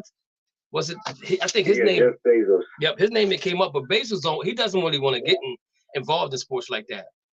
It probably going to end up being a group of players, a group of people that. Well, the front runner is Byron Island. You talking about the one that tried to buy the Denver Broncos? Yeah. Yep. Black. He's black, right? Yeah. He's a comedian. Yep. He actually is the front runner. Yeah, because they did him dirty out there. They definitely did him dirty out there. They didn't do him dirty. All right, so let's. They didn't pay enough. Yeah, they did. They did. They did. You got to pay off the owners. You got to pay off the owners. You know this. He got underbidded. No. Real quick. Is the Georgia Bulldogs the Alabama 2.0 now? They get ready to play if they win the second national championship. Are they the new dog on the porch? Has Alabama had their run? And is anybody else out there you feel that's going to be stronger than them going forward? I think Michigan got something going on. Michigan, they beat up on Ohio State 2 years in a row. They just can't go in the bowl game and poo-poo on themselves because then I'm gonna be like, nah, they won for real. They won for real. But I see Michigan probably being the top dog in the Big Ten, even though you're bringing USC and UCLA in there next year and the year after that. But Georgia's looking really, really good right now. I don't know what Kirby down there doing. Is that in it Kirby? I think his name is Kirby Smart. But Kirby Smart. They drinking something down in the water in Georgia, and them dudes is playing some really good football. But I think what happened to Georgia was he went out and got athletes. He got guys that could go both ways, maybe if they need to. He got athletes. And see, Alabama has always had Alabama, Ohio State has always had athletes. Clemson had athletes when they played that 1 year. They won a national championship. But now he got athletes all over. Go ahead, Mo. He made a simple recruiting change. Do you want to be second string? You want to compete at Alabama? Or you want to be starting at Georgia and win a national championship with me? Because remember, it was always a statement that second person at Alabama was just as good as anywhere else. So now when you change it and say, do you want to be second and sit behind somebody for 2 years and play 1 year? Or you want to play with me for 3, start, get the same notification. And then look at the guys that were drafted last year. 7 got drafted. I think it was 7 Georgia guys or 5 Georgia guys that were drafted in the first round or something like that. So that right there just says your program is there. But the problem is Alabama had the number one recruiting this year, which Georgia's rated for the last couple of years. So you never know. It just feels like it's going to be back and forth, which I actually like because that's good for college football too.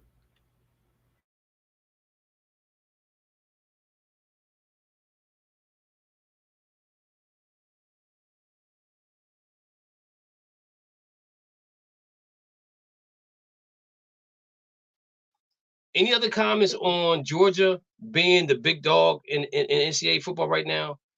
Anybody else see anybody coming on in the near future? No comments? We'll find out after this playoff right here. Okay.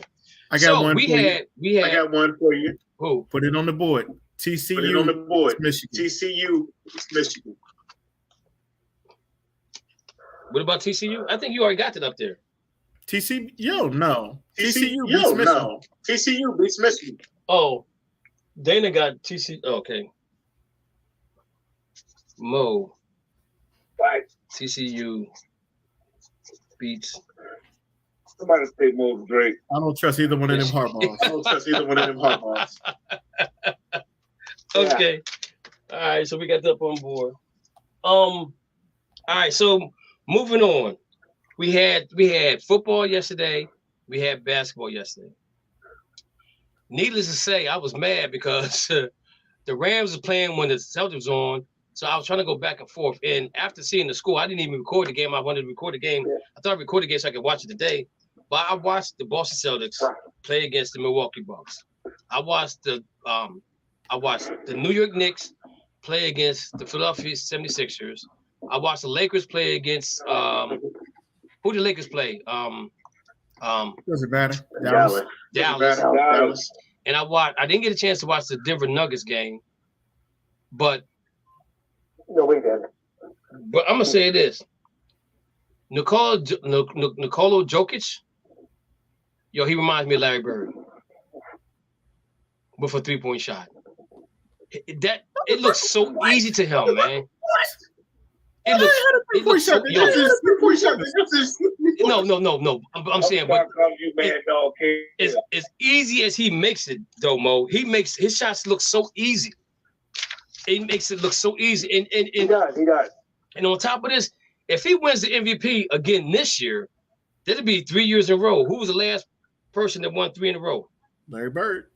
There you go. Larry Bird. There you go. I'm telling you, this kid's special. He's just on the wrong team. Bad dog here. But what did we find out yesterday in basketball? We found out that the Lakers suck. That the Lakers ain't got nothing. They have nothing to trade, so they're going to be what they are. LeBron said that being in the bubble was the hardest year he ever had. He lied because this is going to be a really hard year for him if he got to do what he got to do.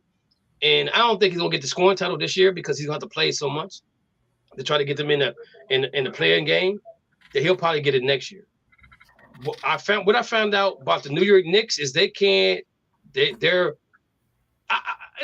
don't know if you guys watched the Knicks game and the Sixers game, but to me, I did. They looked like they was playing in slow motion. I don't know. That's how it looked to me. And I'm watching Boston's game and they run up and down the floor. The Sixers go on half court and Knicks going half court and they just look slow to me. But what we realize is that Brunson's the real deal, okay? And Beeb's the real deal. When they get Maxey back, they're gonna be nice, okay? I think that James Harden has found his niche with the Sixers. He's gonna be more a facilitator than a scorer. He's gonna probably be the third option when Maxey comes back, which is gonna make them really dangerous because him being a third scorer, that means he ain't got to do a lot. Just got to facilitate the ball. We found out that Milwaukee definitely needs Chris Middleton. That dunk that Jason Tatum did on Giannis. Jaylen Brown's would have been better. Jaylen Brown's would have been better. But the dunk that Aaron Gordon did last night, that was nasty. You got to see that one. Oh my Lord. But now I'm gonna say this. But we found out too. is that the Grizzlies, somebody need to be muted. The Grizzlies are not ready for Showtime. They're not ready for Showtime. No. They're not ready for Showtime because without Steph Curry and without Wiggins, and they went off. Ain't that nasty? What do you got? Is that nasty? What, Mo? So the Grizzlies, they're young up and coming. They made some comments. They ain't got to worry about nobody in the West. The only thing they need to worry about is the Celtics. So they basically saying that they're going to the NBA Finals against the Celtics. But I think that he needs to slow down just a little bit. Slow down just a little bit. Because, that's a rivalry right now. Did you see, I don't know if you guys saw Thomas? What's his name? Played for the mind went blank. Played for the Warriors, the other guard, Klay Thompson. Klay Thompson hits a shot. The guy falls on the ground and he's down there doing the 3 thing to him and talking trash to him. I said, that's what basketball is all about. Be mad.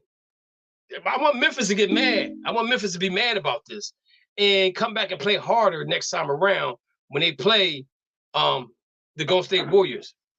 But what we found, what Dana, what you found out about the Lakers?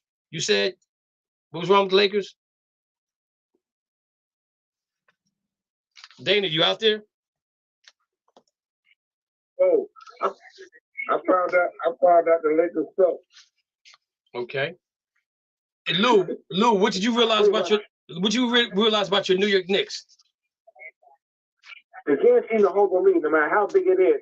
They do fine the first quarter, whatnot, but then once their opponents get rolling, they just come to shame. It's like just awful. I thought for sure they would get a win against the Sixers, but after the third quarter, this went downhill from there. They've got to learn how to hold the lead.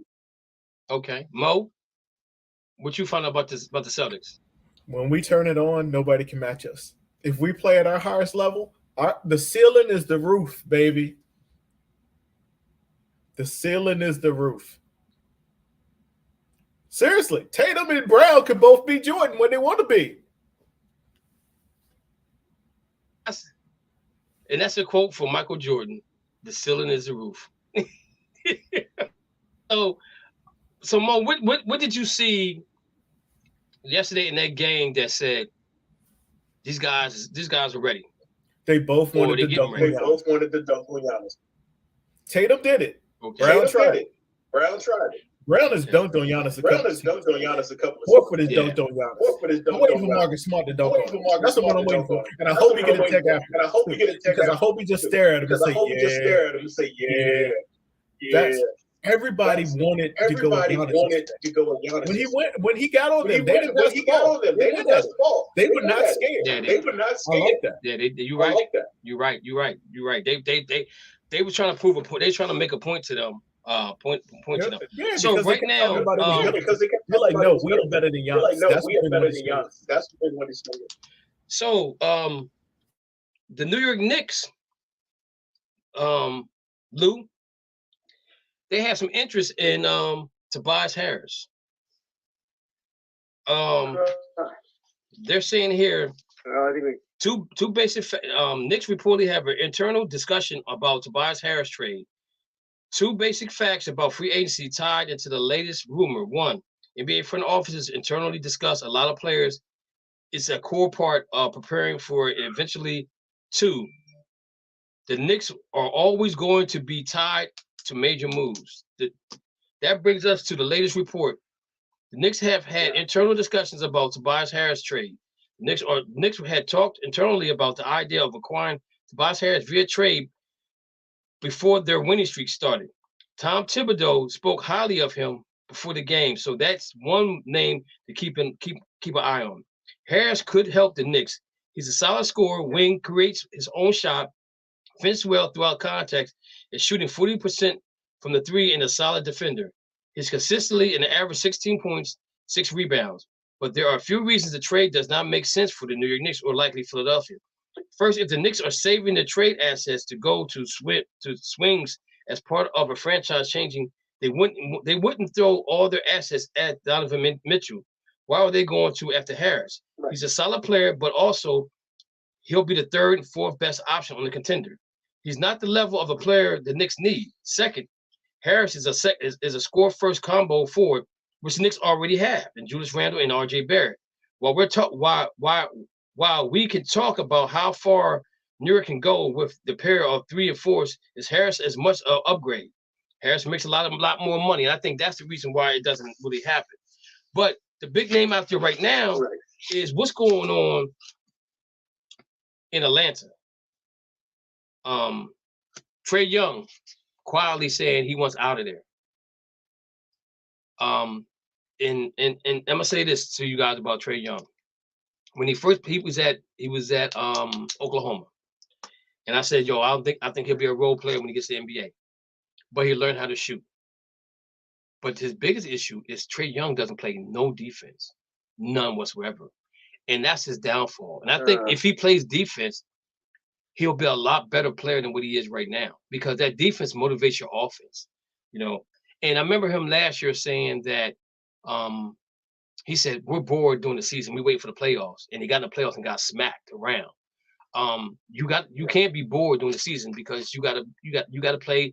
You want to play your most meaningful basketball at the beginning of the year and right after All-Star break. Okay, because if you win 10 in a row or you win 9 in a row, now you got 9 games that you can have cushion, because you've only lost so many games. You know what I'm saying? And I think once these players start understanding that, the NBA will be a lot better, even though I think that they should minimize the season. Also, guys, DeRozan name is up. He could be on the move. Dana, you might like this one. Zach LaVine has had some talks about maybe going to the Lakers, but the question is, what do Lakers have to give back? If you're the Lakers front office, and Zach LaVine is a guy that's on your market, on your target board, what are you giving up to get him? Russell and she's like a girl. You gotta give a Russell and probably Walker. What's his name? Lonnie Walker. You gotta give him something. Every time I think about the Lakers, I think about broken glass everywhere. Broken glass everywhere. They probably got to give up a draft choice too. Well, I can see Russell. We need those draft choices. Well, then nobody's coming. Okay, even though y'all got the most cap room next year, nobody's coming, because everybody out in the West has gotten better. Yeah. You know what I'm saying? And I don't know if a free agent could go to Lakers and other than Kevin Durant and help that team. You know what I'm saying? So the Lakers got the Lakers. Kevin Durant, the NBA cry. We don't see the NBA block from getting the trade. Stop it. Oh, Dana, stop it. Dana, stop it. You know why that trade didn't go through, man. You know why. The Packers, the Cowboys, and the NFL. Y'all know why that trade didn't go through. You know why that trade didn't go through, Dana. Stop with that nonsense. The league owned the team. Because what he said he got tired of all those good teams piling up with the good players. That's what he said. May he rest in peace. Dana, you know the NBA owned the team, so that's why they couldn't sell the team. I mean, they couldn't make no trades. That's why. Oh man, that's the. They also are not going to trade. That's player. So that's the excuse they made. So Dana, so talking about the Lakers though, if this is the Lakers, they're in a situation. They gotta have they're gonna have the most cap room other than the Golden State Warriors next year. But the thing about it is who's gonna come out there and play with LeBron if LeBron stays. There's a lot of issues that needs to be addressed with the Lakers. Now, I'm gonna say this: Westbrook is playing really good basketball right now. Come off the bench. Yeah, he is playing good basketball. He's found his role. So they're gonna try to sell that. They're gonna try to sell him as coming off the bench player for another team, right? But if he goes to another team, he feels like the point guard is not better than him. He's gonna be like, yo, I want to start. So don't trade. If you trade me, I'm not going to play. I'm not going to that team. Well, I mean, they can trade him. Ain't nothing he can do about it. He goes to the team and says, I'm not playing because I want to start. I feel like I should be a starter. You know what I'm saying? But as he's seen right now, he has adjusted to coming off the bench, which I think is a big help for the Lakers anyway. Because the Lakers need a lot more than what they got right now. They need a lot. But then again, they got. But the thing about it is that we don't know what LeBron's going to do after this year. And I think once LeBron makes a decision, they may get somebody come out there. I mean, Kyrie Irving might come out there. But does that make them a better team going forward against the other teams in the NBA?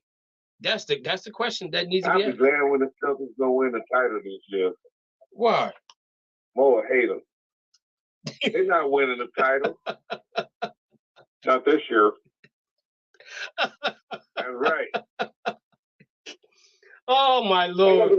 All right, I'm so hurt, Dana. You calling me a hater just like you. I'm hate.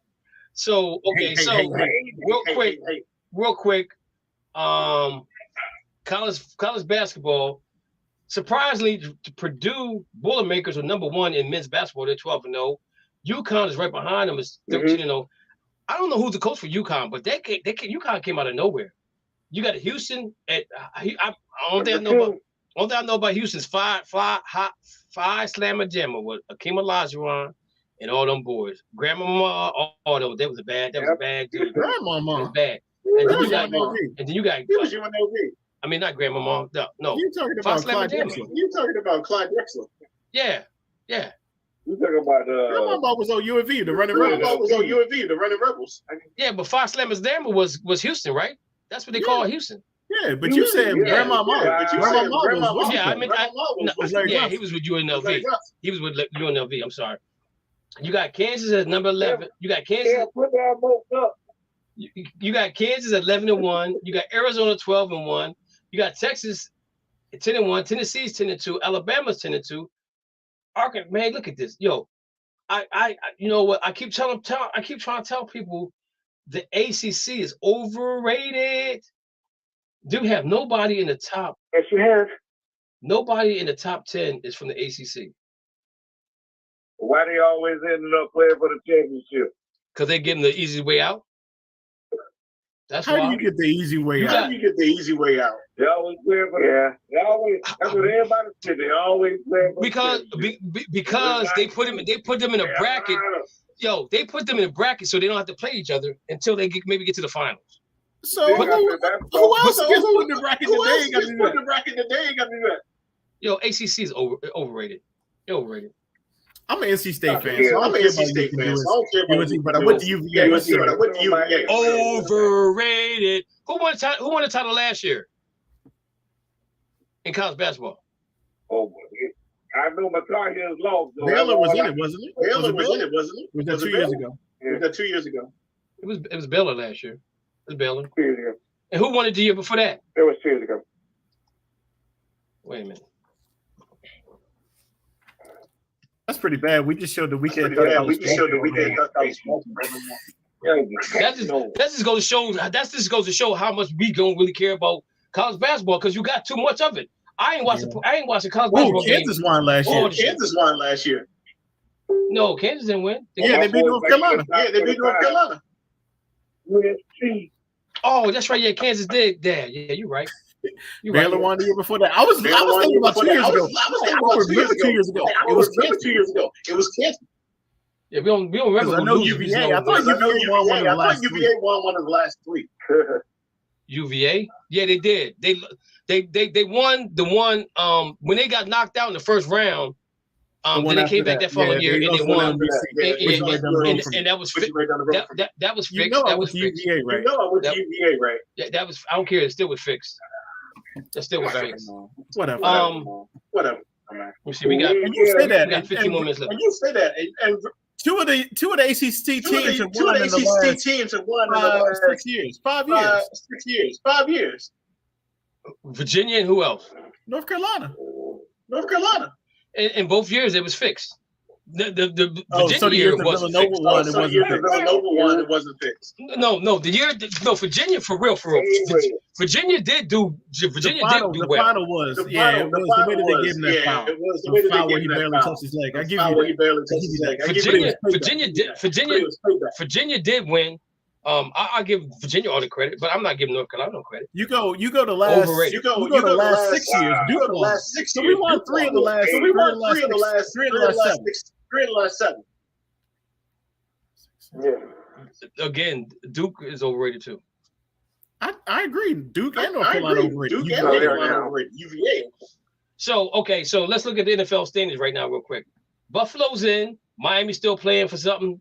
The Patriots, Patriots are still playing for something. Yeah. Baltimore, Cincinnati's in. Baltimore's in. Yeah. Pittsburgh playing for something. Jacksonville and Tennessee Titans are playing for something. Kansas City's in. Chargers playing for something tonight. Raiders are out. They're not eliminated yet, but they're out. Philadelphia and Cowboys are in. Giants got something to play. Washington still got something to play. Minnesota's in. That's the luckiest 12-3 team ever. I can't wait till the playoffs start and they get knocked out. Detroit kind of sealed their fate in a way, I think, by losing to Carolina.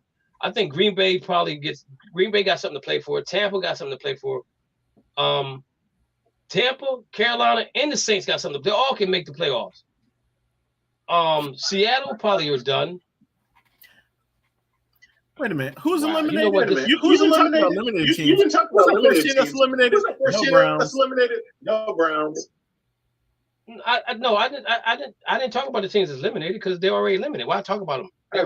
They're already eliminated. What about the Rams? What about the Rams? Are they eliminated too? Yeah, the Rams eliminated. They've been eliminated. They've been eliminated since week 2. But they won. All right, week 5. They should have won last week too, but that's okay. But anyway, you see, we getting that second pick in the second round. You see, we getting that second pick in the second round, right?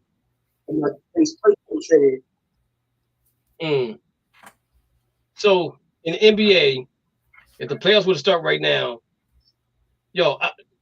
something's going on in Chicago. Now they just gave my man a contract extension.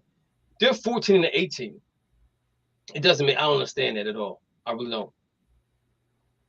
Denver is leading the West. They're 21-11. Pelicans, Grizzlies, Phoenix Suns, Clippers, Sacramento, Utah, Dallas, Portland, and Minnesota. And see, there's an issue going on with Golden State. They can win at home, but they can't win on the road. Yeah, that's peculiar. And Houston's 9-23. I think they're the best team they're the best team with 9 wins. Charlotte Hornets, they're right now they're saying that they're talking to Michael Jordan about selling the team because they don't think he's really putting his effort in having building a quality team down there. That's crazy. Didn't they just re-sign Miles Bridges? I believe they did. That was quiet. That's as quiet as you've ever heard anything. That's as quiet as you've ever heard anything. Yeah. So in the NBA, these are the 22-23 NBA MVP award tracker. You have Joker 1, Luka 2, Joel Embiid 3, Giannis 4, Jason 5, Kevin 6, Sabonis 7, Donovan Mitchell 8, Anthony Davis, and Steph Curry. So you can eliminate Anthony Davis for one, and you can eliminate Sabonis because I think Sabonis got hurt, and I don't know how long he's going to be out for. So they'll probably throw somebody else up in there as far as currently. Sure. So point. Let me see. Looking at points rise, points per. Let me see. Luka, Tatum, Kevin, and Sabonis. They have all played in 30 or more games. Joel Embiid was probably he has less games of 24, but he's balling though. Embiid's he's nice though. He's really nice though. Yeah. He's really nice. So, guys, I don't got nothing else for us. I'm not gonna talk about free agency till free agency comes. I don't want to talk about Carlos Correa because whatever happened to him happened to him. We should talk about that. We should talk about that. Say that again. You think his contract is going to be canceled? With the Mets? I do. I think it is. And the thing about it is, though, if you go out to Vegas and you look at the odds as far as going to the World Series, they still, all the moves have been made. They still have the Astros and the Dodgers going to the World Series. So because y'all getting Bauer back. Carlo getting Bauer back. I totally forget that Bauer was out. Yeah, but I don't think he's gonna. I don't think he's gonna play with the Dodgers. The players don't even want him there. You know what I'm saying? So I don't know what they're gonna do with Bowers. You know what I'm saying? You can trade him for another starter. If you guys don't know, is that he failed a physical with the Giants, and then the Mets came in at the 11th hour and gave him a contract. But there's some issues with the contract about his health. So my thing is, the New York Mets right now are reaching. They need to get to the World Series again, and they're going to do it by any means necessary. But the MLB got involved in this one, so we don't know what's going on with this. But let me just read what it says.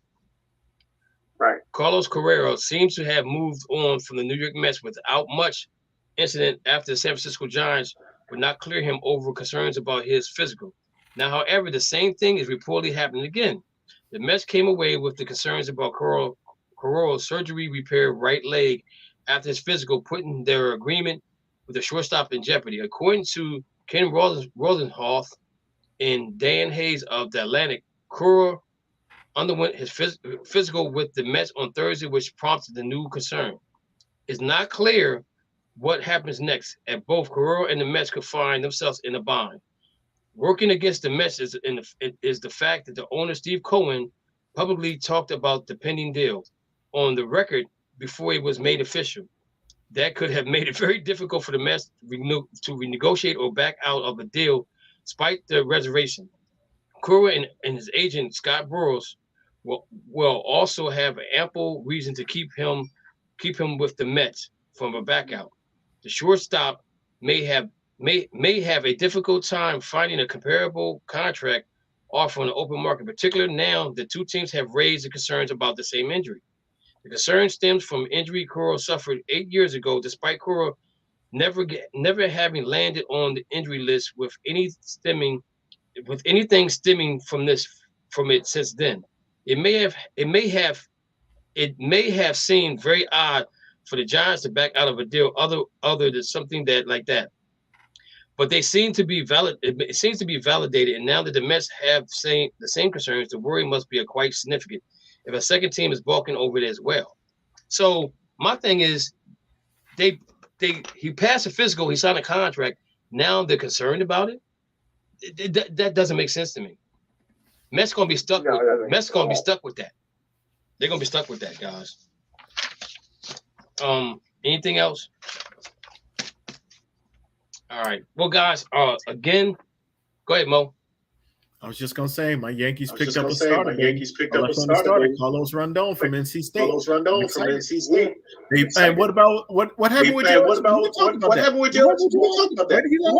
Where did he land? Well, let me say this about Judge.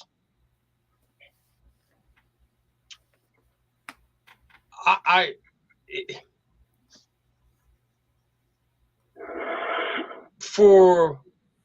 don't think he got the money that he wanted to get from the Yankees.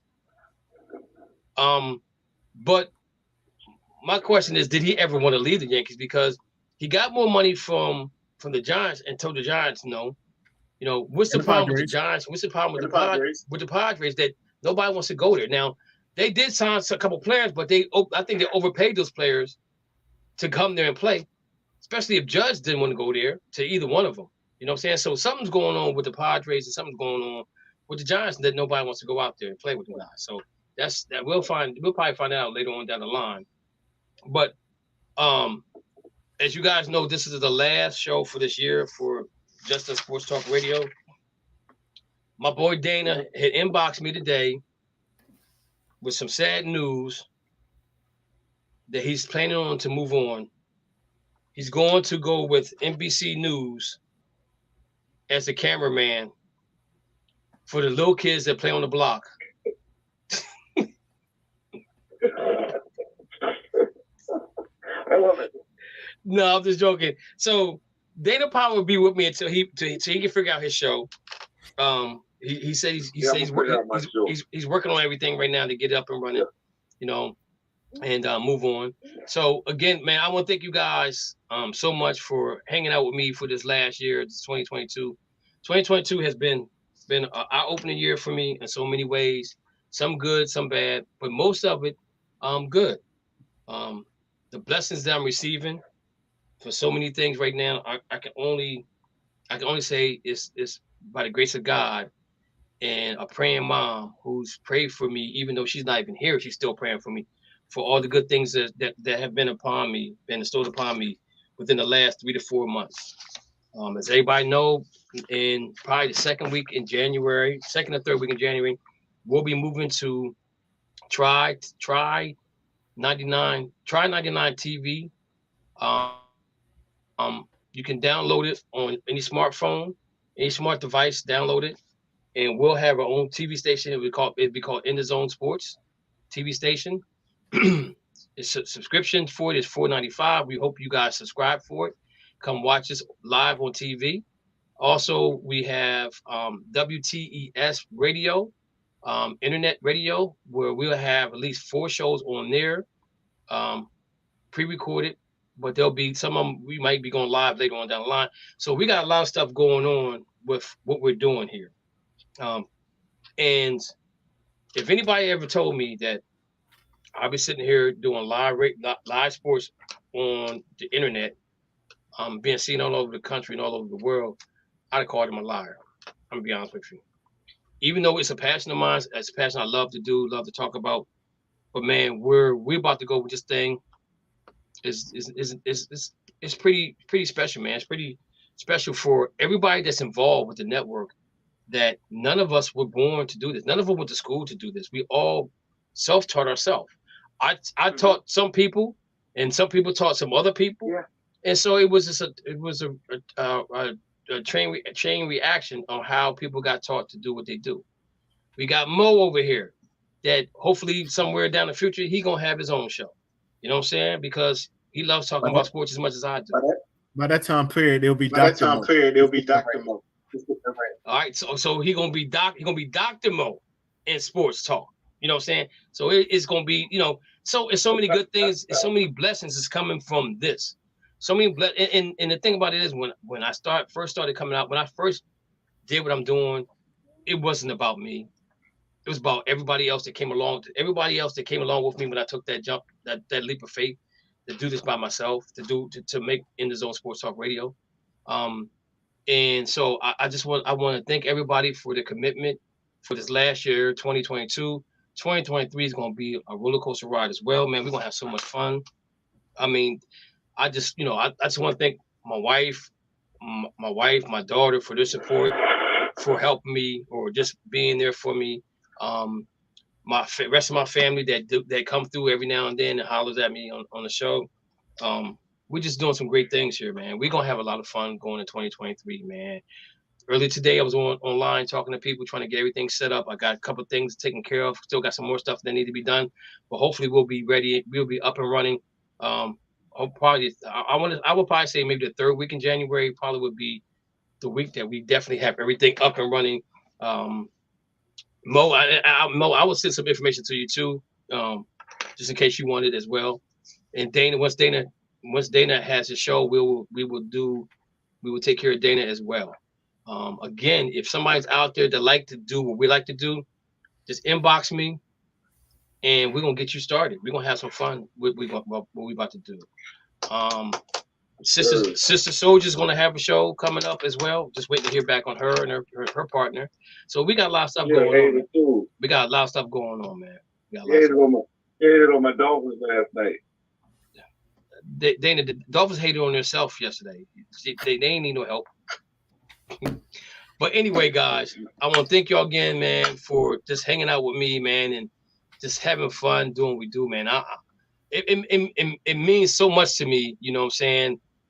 You guys would never know you would never know how much it means to me for you guys to hang out with me every Monday or every Friday and just talk sports, man. This is a blessing within itself, man. It really is.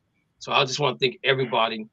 out there that watches us, that follows us, the whole 9 yard, man. This is we really appreciate your opportunity. We really appreciate you taking the time out to hang out with us.